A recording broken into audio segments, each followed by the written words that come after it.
এই বিক্ষোভ কর্মসূচি, সেই বিক্ষোভ কর্মসূচিতে আমাদের অংশগ্রহণ করা আমার মা, বোন, ভাই, দাদা, কাকা, জেঠা, খুড়া, সেই সাথে সমস্ত নেতৃত্ববৃন্দ এবং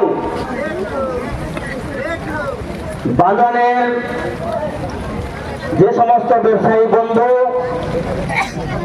বা বাগানের কোনো কাজে আসা বিভিন্ন এলাকা থেকে সাধারণ মানুষজন, প্রত্যেককেই যথাযোগ্য স্থানে সম্মান, শ্রদ্ধা, ভালোবাসা এবং জোহার জানাচ্ছি। এই প্রাকৃতিক দুর্যোগের মধ্যে থেকেও যে আজকে আমরা এই কর্মসূচিতে অংশ নিয়েছি, অর্থাৎ কোথাও যেন আমাদের সম্মানকে নিয়ে ছিনিমিনি খেলার একটা প্রচেষ্টা, তার প্রতিবাদ করতে, তার প্রতিবাদ জানাতে এবং দাবি আকারে এখানকার 3টি জায়গাতে অর্থাৎ বিডিওর কাছে, থানাতে এবং ডিএমএইচ এর কাছে লিখিতভাবে আমরা আজকে এই দাবি পেশ করছি এবং ওনারা যখন আসবেন ওনাদের বক্তব্য নিশ্চিতভাবে জানানো হবে, সেখানে থেকে আমরা কি ফিডব্যাক বা আমাদের দাবির সপক্ষে আমরা কি পেয়েছি। আজকে আমাদের এই অঞ্চলের বিধায়ক, সম্মানীয় বিধায়ক রবিলোচন সোরেন বাবু, এ রাজ্যের মুখ্যমন্ত্রী ওনাকে একটা চিঠি দিয়েছেন যে পশ্চিমবঙ্গের আদিবাসীদের কি কি উন্নয়ন করেছেন তার একটা খতিয়ান দিয়েছে এবং কয়েক ঘন্টা আগে রাজীব লোচন সোরেন মহাশয় তার নিজস্ব প্রোফাইলে সেই বিষয়টা পোস্ট করেছেন। আমি বলবো অত্যন্ত ভালো কথা। উনি যে হিসেবটা দেওয়া হয়েছে যে 155টি ল্যাম্প যার মাধ্যমে আদিবাসীদের উন্নয়ন হচ্ছে বা সেই উন্নয়নের কর্মযজ্ঞ চলছে, আমি রাজীব বাবুকে বলতে চাইছি এই মাইকের আওয়াজটা যদি রাজীব বাবুর কান পর্যন্ত পৌঁছায়, আমার প্রশ্নটার উত্তর দেবেন।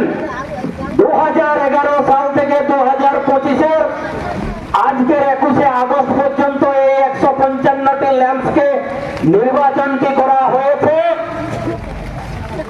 যদি হয়ে থাকে তাহলে উত্তর দেবেন। যেখানে প্রতি বছর নির্বাচনের মাধ্যমে আদিবাসী প্রতিনিধি আদিবাসী এলাকার অভাব অভিযোগকে নিয়ন্ত্রণ করে এবং ল্যাম্পের মাধ্যমে তা সুনিশ্চিতকরণ, নিরাপত্তার ব্যবস্থা করেন, আমি বলছি সেই নির্বাচনটা কি হয়েছে? আজও পর্যন্ত হয়নি। 2011 সাল থেকে সমবায় যতগুলো কমিটি ছিল সবগুলোই কিন্তু বাজেয়াপ্ত আছে 2011 সাল থেকে 2025-এর আজকের 21শে অক্টোবর পর্যন্ত। কি ধরনের উন্নয়ন ঘটবে? এলাকা ভিত্তিক ভাবে, ব্লক ভিত্তিক ভাবে একটা ল্যান্ড আদিবাসীদের উন্নয়নের রাস্তা দেখায়, আদিবাসীদের উন্নয়নের সহযোগিতা করে। যদি সেখানে সমবায় নির্বাচনটাই বন্ধ থাকে তাহলে কিভাবে আদিবাসীদের উন্নয়ন হবে ল্যাম্পের মাধ্যমে? কখনো হতে পারে না। রাজীব বাবুর কাছে উত্তর থাকলে আগামী 12 ঘন্টার মধ্যে আপনি সেই উত্তরটা দেবেন আপনার প্রোফাইলে, এটা আমি আশা করছি। এটা আমি আশা করছি যে বাগান এলাকার আদিবাসীদের জনপ্রতিনিধি হয়ে আপনি আদিবাসীদের সেই উন্নয়নের কথাটা, আমার এই প্রশ্নের উত্তরটা আপনি দিয়ে যাবেন। আজকে আমরা যে জন্য এখানে সমবেত হয়েছি, এ রাজ্যের সর্বত্র এমন কোন জেলা নেই যেখানে আদিবাসীদের ধ্বংসের একটা ষড়যন্ত্র করা হয়নি। আজকে উনি বলছেন 851টি পাট্টা দেওয়া হয়েছে। এ রাজ্যের আদিবাসীদের পাট্টার সংখ্যা কত আছে মহাশয়? এ রাজ্যের আদিবাসীদের পাট্টার সংখ্যা কত আছে মহাশয়? মাত্র ন্যূনতম 851টি পাট্টা দানের ব্যবস্থা, মাঝি দানের ব্যবস্থা করেছেন। কিন্তু বাকি আদিবাসীদের কথা ভেবে দেখা হয়েছে? ভূমিজীব কোনো একটা দেবত্ব স্থাপনে পূজা পার্বণ করে থাকে, তার কোটা পাত্তা দিয়েছেন, আপনি তার তথ্য পেশ করবেন আগামী 12 ঘন্টার মধ্যে। নিশ্চিতভাবে আমাদের এগুলো বিবেচনা করা দরকার। আমরা যাদের নির্দিষ্ট দাঁড়াবার স্থান মনে করছি না, আমিও তাদেরকেও প্রশ্ন করছি যে আমাদের এই এলাকার, এই বান্দোয়ান এলাকার ব্যাপক একটা জনসংখ্যা ভূমিদের যাদের এখনো আশা করি সেই গরম থানের কোন একটা পাত্তা পেয়েছে বলে আমার যথেষ্ট সন্দেহ আছে। কবে পাবে, কত বছর সময় লাগে সেই পাত্তাগুলো দেওয়ার ক্ষেত্রে, এটা গর্ব করে প্রচার করার কোনো মানে আমি দেখতে পাইনি। একটা বিরাট বড় একটা অংশ যেখানে বঞ্চিত হচ্ছে। রাজ্যের সর্বত্র আজকে নারী নির্যাতনের বিরাট বড় একটা উদাহরণ হয়ে গেছে এই রাজ্য। আজকে স্বাস্থ্য কেন্দ্রগুলো ঘুঘুর বাসা, নাইলে ওই রাজনৈতিক নেতা চামচা বেলচাদের আখড়ায় পরিণত হয়েছে। সেই রাজনৈতিক চামচা বেলচাদের আখড়ার জন্যই আজকে স্বাস্থ্য কেন্দ্রগুলিতে শিশুরা না সুরক্ষিত, না মায়েরা সুরক্ষিত, না ডাক্তারেরা সুরক্ষিত। আমরা ঠিক আজ থেকে 1 বছর আগে কলকাতার আরজিকর হসপিটালে দেখেছি কি ভয়াবহ সে কাণ্ড, যার তথ্য আজও কিন্তু সঠিকভাবে পাওয়া যায়নি। আর কেন পাওয়া যায়নি সেটা নিশ্চিতভাবে বড় মাথাদের হাত না থাকলে সেই তথ্যকে গোপন করা যায়নি। সেই বড় মাথাদেরকে টেনে নামাতে হবে, সেই বড় মাথাদেরকে বলিদানের ব্যবস্থা করতে হবে, তবেই যদি এই যে রাজ্য থেকে নারী নির্যাতন সহ আদিবাসীদের ধ্বংসের রাস্তাটা বন্ধ হয়। আমি কখনোই সেই কথা বলতে চাইনি যে একজন অপরাধী যার কোনো শাস্তি হয়নি। আজকে অভয়াকাণ্ডের উপযুক্ত এখনো শাস্তি হয়নি, কিন্তু বিচার চলছে। আজকে তার মা বাবা প্রতিবাদের জায়গায় আজকে চড় থাপ্পড় খাচ্ছে।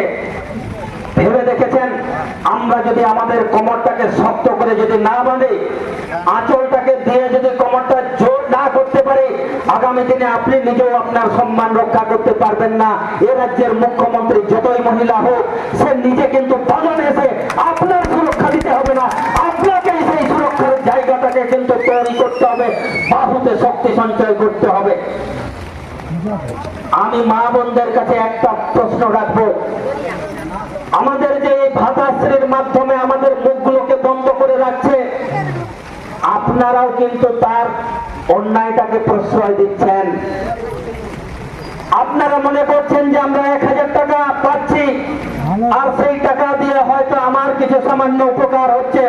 আমি নিশ্চিত উপকার হোক, আপনি নেন, কিন্তু এমন কোন অন্যায়টাকে অন্যায় বলে অস্বীকার করবে না যা থেকে আপনার সম্মান হানি হবে, যা থেকে আপনার সমাজের সম্মান ক্ষয় হবে, যা থেকে আপনার সন্তানের সম্মান ক্ষয় হবে, যা থেকে আপনার সন্তান শিক্ষা থেকে বঞ্চিত হবে, স্বাস্থ্য পরিষেবা থেকে বঞ্চিত হবে, আপনি বঞ্চিত হবেন, আপনার পরিবার বঞ্চিত হবে।